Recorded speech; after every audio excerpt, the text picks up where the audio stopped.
Good morning, geometry. This is your final E-Day prior to the turn-in date of May 5th. If you are looking at this, it is 2 pages. It's this one, and then it is also, this one, which looks like that at the top. I'm not going to work through all of these with you, but I'm going to do at least one example of each to kind of get you started. The first one you look at, it says find the volume of the prism. Now here's what's important. This is not a pyramid. This is a prism. It is a triangular prism. A prism has matching bases. So if you look here and here, those are your bases. Now, the volume formula is a little bit confusing on the formula worksheet that you were given. So it's best to use this formula for volume, which is area of your base times your height. Well, your base is this guy or this guy, whichever, which is a triangle. So what is the formula for area of a triangle? It's 1/2 the bottom of the triangle times the height of the triangle. That can be substituted for capital B times, and I'm going to change this to a capital H. That is the height of the prism, which is the distance between the two bases. So this guy is your capital H. This guy is your lowercase b, and 4 is the height of the triangle. So then you just plug in, I'm gonna do it over here where I have a little more space. Volume equals 1/2 times your b, which is 7, times your lowercase h, which is 4, times the height of the prism, which is 15. And then you will need a calculator. This is not mental math that y'all can do on your own, I trust. So hopefully you can do 7 times 4 is 28. 28 divided by 2 gives you 14. So 14 times 15, your volume, so this guy right here cleans up to 14. 14 times 15 gives you a volume of 210 centimeters cubed. Okay? So then, number 2 is a pyramid. A pyramid is different than a prism because it does not have, and your formula sheet actually does not have the volume of a pyramid on here. The volume of a pyramid, and this is true for all pyramids, is 1/3 area of the base times the height of the pyramid. So this guy right here is your base. So you're going to take 1/3 times 7 times 7, because it's length times width, times the height of your triangle, which actually is 9. So you're going to take 7 times 7 is 49, divided by 3 is 49/3, it's a fraction, times 9, is going to give you a volume of 147 feet cubed.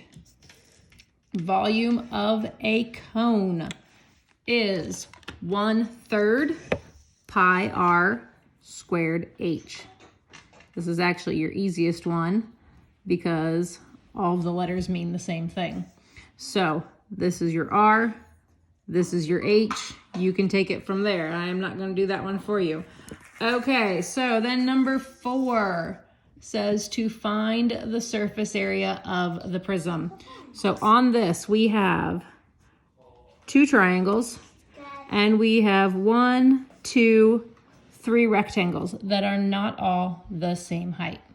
So the first thing you have to do is Pythagorean's theorem, and you need to figure out what is the length of this side right here. So to find that hypotenuse, you are going to take the square root of 30 squared plus 40 squared, which is going to give you a really big number. Hopefully you recognize that this is a 3, 4, 5 right triangle, so this will be 50.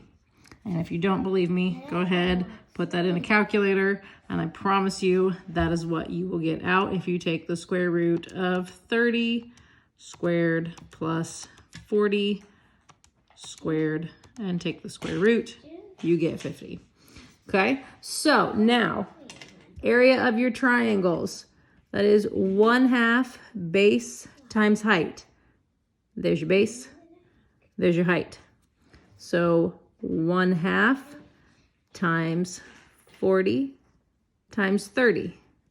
But I have 2 of those, so that whatever that answer is, you're going to multiply by 2. So 40 times 30 equals that. Times 1/2 is 600 times 2. Hopefully you recognize that the 1/2 and the 2 cancel each other out. If you don't, no big deal. But the surface area of your 2 triangles is 1200. That's just your triangles. Then you have a rectangle that is 40 by 50. So 40 times 50, and you get 2000. That's this one right here. That's your 40 by 50. Then you have a 50 by 30. So you have a rectangle that is 50 by 30, which is going to be 1500. And then last but not least, you have this rectangle right here, which is 50 by 50. So you have a 50 by 50, which is going to be 2500. So your total surface area is going to be the sum of those 4 surfaces. So you add those up, you take 1200 plus 2000 plus 1500 plus 2500, and you get a total surface area of 7,200 feet squared, which comes up here. Okay. On the surface area of the pyramid, you're going to do it just like the prism. You're going to find the area of, you have 4 triangles that are the same size. They have a base of 8 and a height of 12. And remember, it is 1/2 base times height, but you multiply that by 4. And you're going to add that to the area of your base, which is a square that is 8 by 8. Add those together. Surface area of a cone has its own formula. Surface area of a cone is pi r(s) plus pi r squared.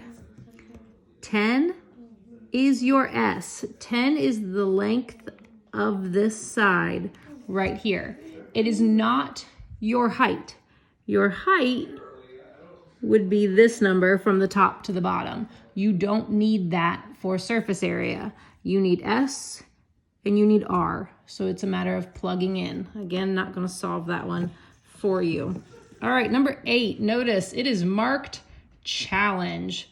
So what we want to look at is, what do we have here? We have a cone sitting on top of a cylinder. So we want to find the volume. You're going to find 2 volumes. You're going to find the volume of the cone. Volume of the cone is 1/3 pi r squared h, where 10 is h and 4 is r. And then you're going to find the volume of the cylinder, which is simply pi r squared h. This is still r. This is r for both equations. Sorry. This is h for this equation. And once you know the volume of the cone and the volume of the cylinder, you are going to add those 2 together. All right, let's look at page 2. On page 2, we have a little bit simpler here. Volume of a box. Remember that volume of a box is length times width times height. And that is true for 1 and 2. Sorry, it got really blurry there for a second. On number 3, it's a cylinder. So we're going to use the formula we just used, which is volume equals pi r squared h, where this is r and this is h. All right, now, volume of a sphere. We haven't done this one yet. volume of a sphere is definitely a calculator problem. It is 4/3 times pi times your radius cubed. This is your radius. All right, number 5, as you can see, is labeled challenge. Number 5, we have a box, and then we have half of a cylinder, okay? Be careful, it's not a sphere. It has a depth to it right here between those two circular bases, so it is not a sphere. So your volume of your box is length times width times height. So, do you know your width, you know your height, do you know your length on this one? Well, it's hard to say. On your cylinder, you know that this radius is 2. Here's where this gets tricky. A radius, by definition, is the center of the circle to any point along the edge of the triangle, or excuse me, the edge of the circle, not the edge of the triangle. So all of these lines, including this one and this one, are 2. So if a radius is 2, the diameter from end to end must be 4. So your length is 4. So now it's very easy to find the volume. The volume, this is a cylinder that has been cut down the middle, so it is half of a cylinder. So your volume is going to be 1/2 times pi times r times h, sorry, r squared. Don't square that. Okay, here's the tricky part. This is the distance between my two bases. The distance between your two bases is the height. We labeled it the width because it's the width of the box. But up here, 2 is the height of your cylinder. So you're going to find the volume of half a cylinder, and you're going to add the volume of the box. Remember that volume is cubic units. All right, the rest are surface area. So I will give you the formulas. You will take it from there. So, let's start here. This is a 9/13. You have 2 of them. Your top is a 9/3, and you have 2 of them. This side is a 13/3, and you have 2 of them, and you couldn't see any of that. So I'm just gonna come over here. Sorry about that. So your front and your back of this box are 9/13. There's 2 of them. Your top and your bottom are 9/3. There's 2 of them. Your left and right sides are 13/3, and there are 2 of them. So find the area, multiply by 2, find the area, multiply by 2, find the area, multiply by 2, and then add those together for your surface area. Surface area of a cylinder is, sorry, I was looking at the wrong one. Surface area of a cylinder is 2 pi r squared plus 2 pi r h. Here's your r, here's your h. Plug them in. All right, this guy is a box. It's a cube. You see that these are all congruent. So we have a 20/20 face, but we have 1, 2, 3, and if we draw in our back dimensions here, we have 1, 2, 3, 4, 5, sorry, we have 1, 2, and then 4. So you have 6 faces. So you have 6 20/20 faces, okay? Surface area of a sphere is actually pretty easy. It is 4 pi r squared. Here's your r, pretty straightforward. Surface area of a sphere, of half a cylinder. Sorry, distracted. Okay, so here's what I would do. I would simply take the surface area of a cylinder, which is 2 pi r squared plus 2 pi r h, whatever it is, divide it in half, which you can't see because I didn't move my camera. And that is how I would get through those. That is your only geometry assignment for this week. As always, if you have questions, you know where to get me.